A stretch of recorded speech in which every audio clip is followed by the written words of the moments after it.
The candles on my birthday cake flickered, casting long shadows against the walls of the house I had spent years paying for. I was 31 today, a milestone that felt heavy rather than celebratory. My mother, Evelyn, stood across from me, her face hard and unforgiving. She didn't offer a gift or a hug. Instead, she slid a packed suitcase toward my feet. "It is time, Marie," she said, her voice sharp as glass. "A 31-year-old single woman is a disgrace to this family. You have failed to find a husband or provide grandchildren. You have until tomorrow to pack your things. Chloe's fiancé needs this room for their new life." I looked at my mother, the woman I had protected and shielded from ruin for half a decade. My heart ached, but beneath the pain, a cold, sharp resolve began to form. I reached into my bag and pulled out a heavy, legal-looking folder. I placed it on the table between us. I didn't raise my voice. I didn't even tremble. "Actually," I said, my tone as steady as a heartbeat, "you are the one leaving." I opened the folder, revealing the document that changed everything. She looked down, her eyes widening in confusion as she realized the true weight of what I had just said. Evelyn let out a brittle, jagged laugh that sounded like dry leaves. She pushed the folder away without opening it, her eyes flashing with pure annoyance. "Do you really think a piece of paper matters?" she scoffed. "Your father left this house to me. It's my legacy. You are just a bitter, lonely tenant who pays rent." She paced the room, her silhouette looking smaller than I remembered. I didn't argue. I knew the truth was a slow poison to her arrogance, and I was in no hurry to finish the job. I let the silence stretch, thick and uncomfortable. Suddenly, the front door swung open with a bang. Chloe marched in, her arms full of wedding brochures and fabric swatches. She didn't look at me. She looked straight through me, as if I were a ghost. She started tossing my books and personal items into a pile of trash, humming to herself. "I need this space for my bridal storage," she said, not bothering to apologize. Her ignorance was a weapon, and she wielded it with a careless joy that made my stomach turn. I knew then that there would be no soft landings for them tonight. I retreated to my room and sat in the dark, the quiet hum of the house anchoring me. My mind drifted back 5 years, to the day the bank had arrived at our doorstep. The house was in shambles. My father had passed, and Evelyn had let the finances rot away in her grief and chaos. I had stood in the bank's cold, sterile office, signing my inheritance and my entire life savings away to settle the debt in full. I had transferred the title to my own name right then, and there to avoid the nightmare of probate court. I had kept it a secret, playing the part of the daughter living at home, never letting them know I was the one keeping the lights on. I thought I was protecting them, keeping their dignity intact, but I was just fueling their greed. A sharp buzz from my phone snapped me back to the present. I looked down, and my blood turned to ice. An alert from my home security app blinked on the screen. I watched in disbelief as the camera showed Evelyn and Chloe standing at the front door, swapping the locks for new ones. I pulled up to the house an hour later, the engine of my car cooling in the driveway. The house looked dark, quiet, and perfectly hostile. I walked up to the front door and pressed my thumb to the lock, but the key didn't turn. It didn't even catch. Evelyn's face appeared in the doorbell camera screen. She looked down at me with a smirk that didn't reach her eyes. "You don't live here anymore, Marie," she said through the tiny speaker. "Your things will be on the lawn by morning. Don't come back and make a scene." I didn't yell. I didn't beg. I walked back to my car, my mind working like a machine. I pulled out my phone and dialed the number of the locksmith I had used for years. When they arrived, I handed them my ID and the original property title. The locksmith looked at the name on the paper, looked at the house, and nodded. He knew exactly who was in charge here. He started his work, the sound of the drill biting into the metal lock, echoing in the still, suburban night air. The door swung open with a heavy thud. Evelyn and Chloe were standing in the hallway, mid-argument about wedding colors, when they froze. The color drained from their faces as they saw me walk through the threshold, followed by the locksmith, who was packing up his tools. Evelyn's mouth worked, but no sound came out. She looked at me, then at the locksmith, and her arrogance faltered for the first time. I didn't look at her. I walked past them, my footsteps echoing on the hardwood floor I had paid for with my own sweat. I stopped in the center of the living room and turned back to face them. I told them very clearly that the owner had called for entry and that they had no right to bar me from my own property. Chloe started to tremble, her face turning a deep, embarrassed red. She let out a high-pitched scream, pointing a shaking finger at me. "You're stalking us," she yelled at the top of her lungs, grabbing her phone to dial for help. "You're crazy. I'm calling the police right now, you intruder." She looked ready to faint. The police arrived within minutes, their flashing lights turning the living room into a disco of red and blue. Chloe was weeping into her phone, telling them that a stranger had broken into her home. When the officer stepped inside, he looked confused. I didn't wait for them to ask questions. I walked over, kept my hands visible, and handed him the property title. He examined the document, his eyebrows rising as he compared it to the information in his database. He turned to Evelyn and Chloe, his posture shifting from curious to professional. "Ma'am," he said to Evelyn, "this woman is the legal owner of this property. You don't have the right to lock her out." Evelyn let out a sound like a wounded animal. She grabbed the officer's arm, her voice rising to a frantic pitch. "She's lying," she wailed, tears streaming down her face.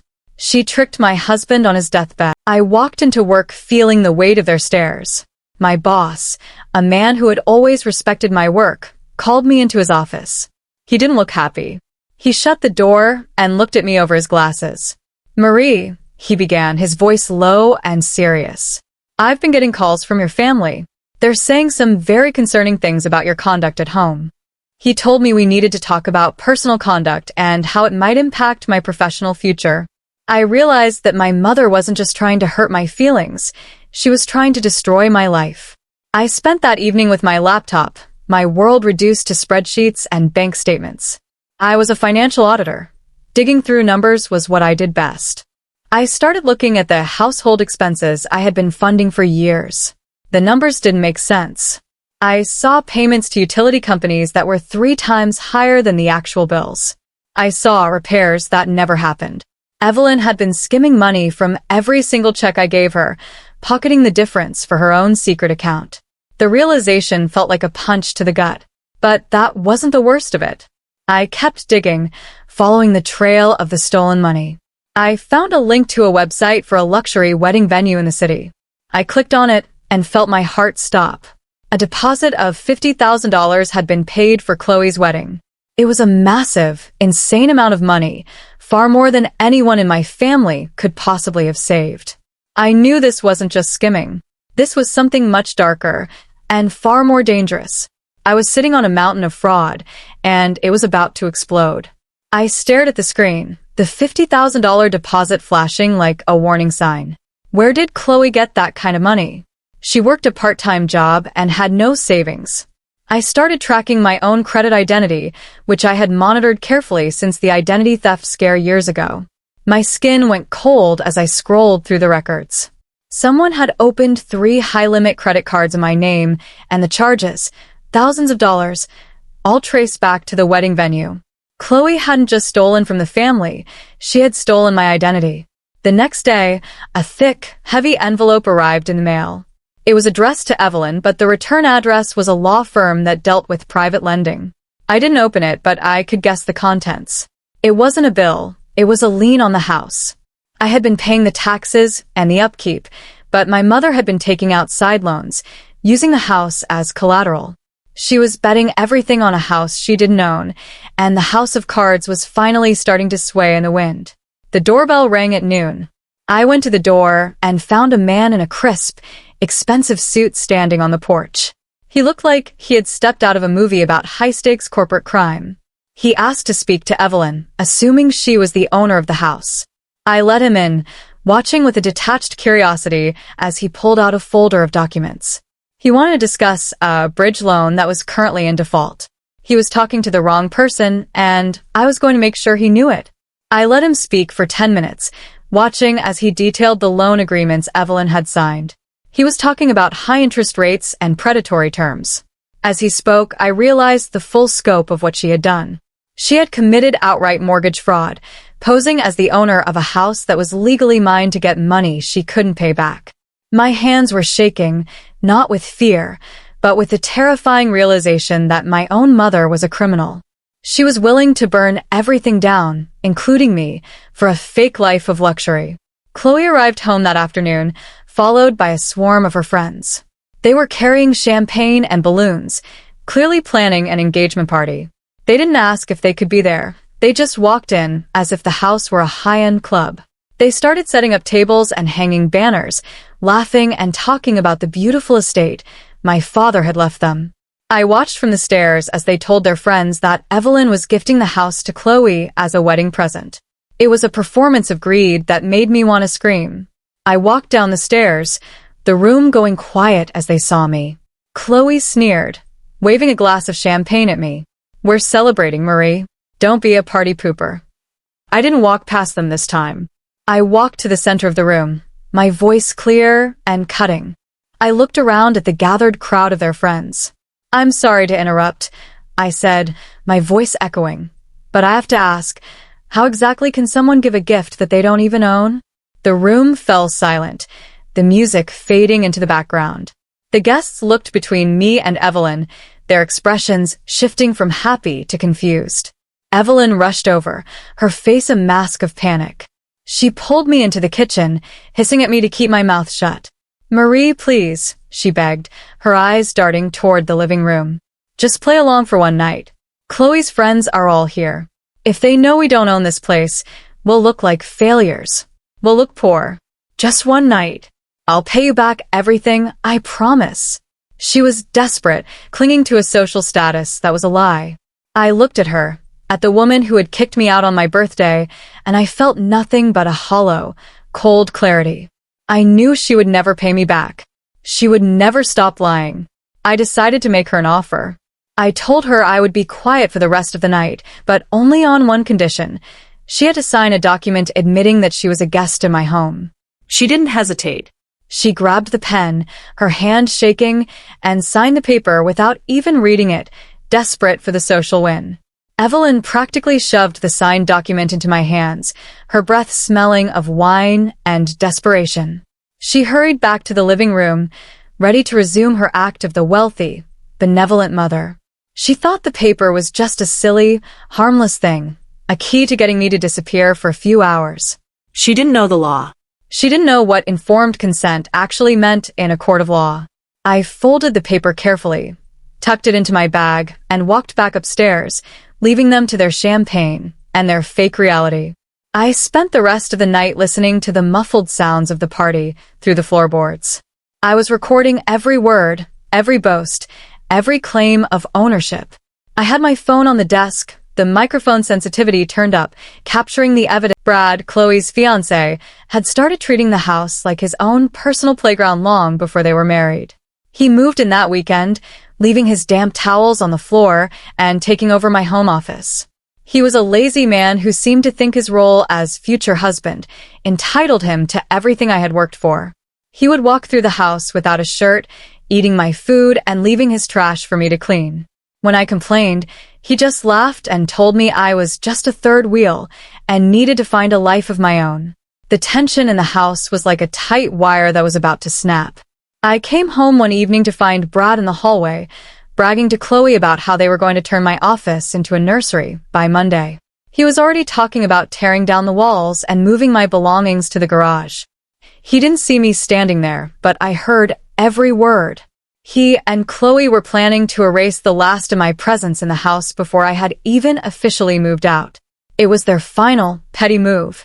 I walked into my office the next morning and found Brad with a bucket of paint, sloppily covering the walls in a bright, garish pink. My computer, my files, and my expensive professional equipment were piled in a heap in the hallway like garbage. I didn't yell. I didn't fight.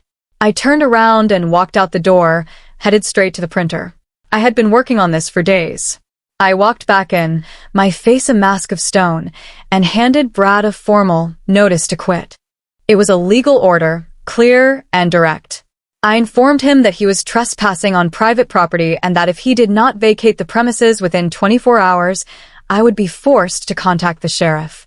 He laughed at first, holding the paper like it was a joke, but then he looked at my face and stopped.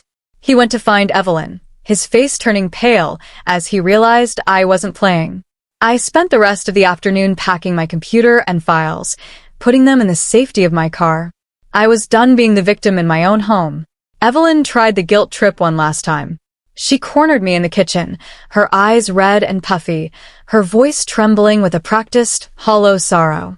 "Marie, how can you do this?" she cried. "Chloe is finally happy. She's found a good man, and she's starting a family. And you're just here, destroying the family from the inside because you can't get over your bitterness." She went on and on about the sanctity of the home, and how I was being a selfish, cold-hearted monster. I didn't even blink, watching her perform. I walked past her into the living room and sat down at the desk where I had found some old family files earlier that week. I had been looking for a tax form, but I found something else entirely. It was my father's real will, hidden behind a false back in the desk drawer. I opened it and read the words I had never known existed. He had specifically written that the house was to be sold because he knew Evelyn would lose it to gambling, and he had instructed me to save what I could. He knew everything, and he had trusted me. The will confirmed what I had suspected for years. My father had known Evelyn's true nature and had tried to protect me from the very beginning. He had explicitly forbidden her from inheriting the house because he knew she would gamble it away. Reading his words, written in his shaky, fading handwriting, I felt a wave of grief and validation wash over me. I wasn't crazy. I wasn't the selfish daughter she had painted me to be. I was the one who had finally fulfilled his last, desperate wish to keep the family from falling off a cliff. I looked through the rest of the drawer and found something else, a hidden bank account statement that Evelyn had been using for years. She had been taking money from me, telling me it was for house repairs and taxes, while she was secretly moving that money into an account under a fake name. She had been claiming to be broke for years, all while hoarding thousands of dollars that were rightfully mine. I took a photo of the statement and saved it to my encrypted drive. I had all the pieces of the puzzle now. The phone rang at dinner. It was the private lender from Chapter 10, the man in the suit. His voice was no longer polite or professional. It was low, angry, and dangerous. He told me that Evelyn's loan had officially defaulted because the bank had finally conducted a title audit and realized the house wasn't hers to borrow against. He was furious. He didn't care about my family dynamics. He cared about his money. He threatened to sue every single person living in the house for collusion in mortgage fraud. The game was finally over for all of them. I hung up the phone and walked into the living room. Evelyn, Chloe, and Brad were sitting there, oblivious. I didn't say a word. I just sat down on the sofa, feeling the weight of the coming storm. They were about to find out that the world they had built was a lie, and that the house they thought was their ticket to luxury was actually a trap that was about to collapse. I realized that the end of their lives, as they knew them, was not my fault. It was a choice they had made every single day. Chloe discovered the truth by accident. She had been checking the mail and found the formal notice of the default. She didn't come to me for help. Instead, she came to me with a deal. She cornered me in the kitchen, her eyes wide with a frantic, desperate greed. "Marie," she whispered, "I know about the loan. I know Mom doesn't own the house. But we don't have to tell the bank. We can just kick Mom out. If we get her out of here, I can take over the mortgage and you and I can split the property." I stared at my sister. The betrayal was total. She was willing to throw her own mother into the street just to get her hands on the house. I didn't say a word. I just listened, letting her speak, letting her reveal the full extent of her own moral bankruptcy. I was recording the whole thing on my phone just like I had done with Evelyn. She was planning to put Evelyn in a cheap nursing home and dump her there to die, all to keep the house. It was the most satisfying, horrifying thing I had ever heard. It was Evelyn's birthday. I decided to make it a dinner to remember. I didn't cook anything. Instead, I invited the family's lawyer and the private lender who had been calling the house. I set the table for everyone. The atmosphere, when the lender stood up to speak, he didn't mince words. He laid out the documents, the history of the payments, and the proof of the fraud. Evelyn started to scream, denying everything, But then I stood up. I pulled my phone from my bag and connected it to the house's sound system. I pressed play. Chloe's voice filled the room, clearly detailing her plan to put Evelyn in a home. The sound of her betrayal echoed against the walls. Evelyn stopped screaming. She just sat there, looking at Chloe, her face turning gray. The room erupted. Evelyn was sobbing, not because of the fraud, but because she finally realized Chloe had been plotting against her. Chloe was screaming that she was just trying to survive, while the lender was documenting every single word for the DA. I didn't yell. I didn't gloat. I just sat there, watching them tear each other apart. I laid it all out. Evelyn was liable for mortgage fraud, Chloe was liable for identity theft, and I was the legal owner of everything. The house, the contents, the future, it all belonged to me.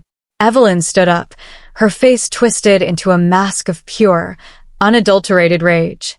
She looked at me, then at the lender, and then at the house itself. She screamed that she would rather burn the place to the ground than see me own it. She wanted to destroy everything because she couldn't stand the idea of losing control. I watched her, feeling nothing but a strange, distant relief. She had always been the one who was in charge, and the moment that control was gone, she was nothing but an angry, scared person in a room full of people she had betrayed. Evelyn grabbed a candle from the table and made a move toward the curtains.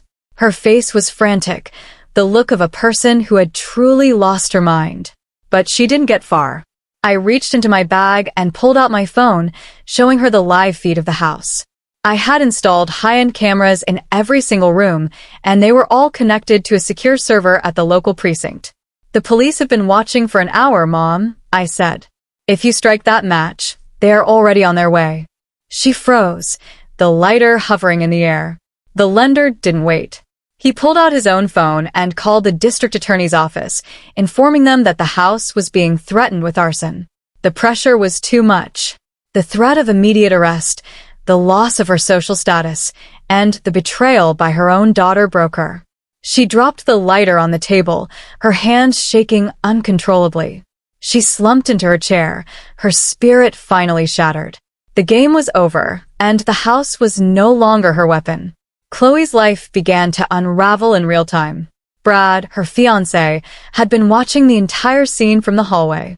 When he heard about the identity theft, the fraud, and the fact that the house wasn't Chloe's to give, he didn't try to defend her. He didn't offer a shoulder to cry on. He turned around, walked out the front door, and never looked back. He took the wedding fund bank card with him, leaving Chloe with nothing but a mountain of credit card debt in her own name. She was left standing in the living room, completely alone. She tried to scream after him, but the lender stepped in front of her, handing her a subpoena. She was now the face of the identity theft charges, the one who had taken the cards in my name.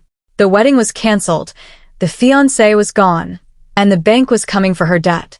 She sat on the floor of the empty living room, the wedding brochures scattered around her like confetti. She had gambled everything on a lie, and she had lost every single thing she had ever tried to steal. I gave them 48 hours. It was a final act of mercy that they didn't deserve. I had already paid for a small, simple apartment in the city, somewhere they could live if they were willing to work for a change. I handed the keys to Evelyn on the second day. She looked at the keys, then back at the house, her eyes filled with a desperate, pathetic longing. She begged for one more chance, one more month, one more way to keep her old life. I didn't flinch. I just looked at her and said, "Happy birthday, Mom." They left that afternoon, a sad, broken procession of people who had once believed they were the kings of the world. They were carrying nothing but a few bags of clothes, heading to an apartment they couldn't afford to pay for without a job. I stood on the porch and watched them go, the weight of the last few years finally sliding off my shoulders. They were gone. The house was finally mine, and for the first time in my adult life, I didn't have to save anyone but myself. It was the best birthday present I had ever received. I spent the next few months renovating the house from top to bottom. I stripped away the garish paint, replaced the locks, and turned the living room into a library, a space that was actually mine. I was 32 now. I was single, I was successful, and I was finally, truly at peace. I didn't need a husband to validate my existence, and I didn't need a family to provide me with a sense of worth. I had built my own foundation, brick by brick,